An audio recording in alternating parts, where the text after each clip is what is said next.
Now the gentlelady may proceed. Thank you, Mr. Chairman, and Director Squires, thank you for being here with us today.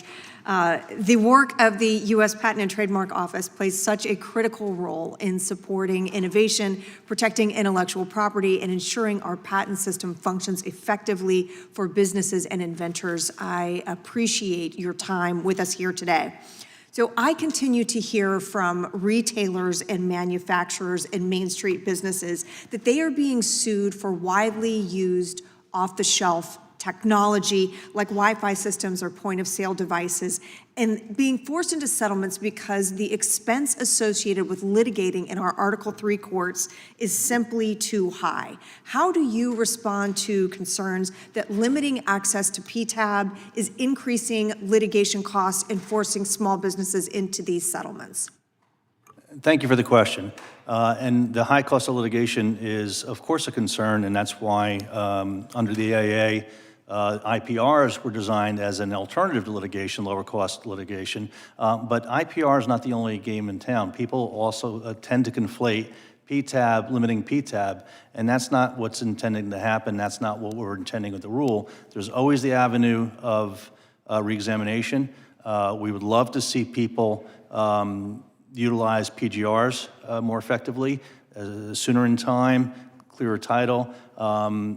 In general, we're preferring a more laid open model where you take your shot, but take it now and take it once and for all. And as I said, instead of one and done, people need to think about it as one joint and done. So there's the ability for collective action, and there's also then, of course, district court, but there's at least 3 alternatives available under the PTAB. One of the other things I think is important on that front and trying to minimize that down the road litigation, you touched on in your opening testimony, and that really is the quality of the initial examination. And I want to hear more about what you are doing with artificial intelligence and how AI is being used on the initial patent examination.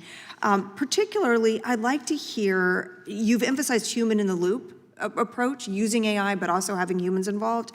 Tell us a little bit more about that and what safeguards you have in place to ensure that using AI tools is not introducing any sort of bias or narrowing the scope of prior art considered.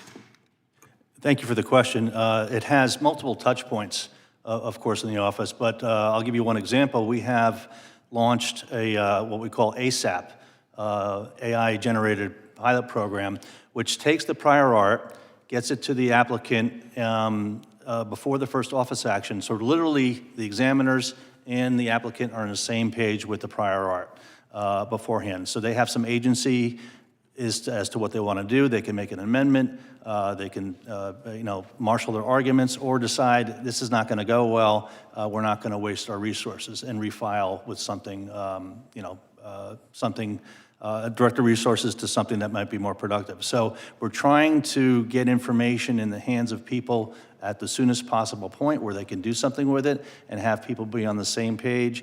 On the eligibility side, we've formed a 101 working group, and are starting to deploy AI agents to assist in some of the areas where there are the thornier issues to decide on 101. And to give some assistance to the examiners. Always will be human in the loop.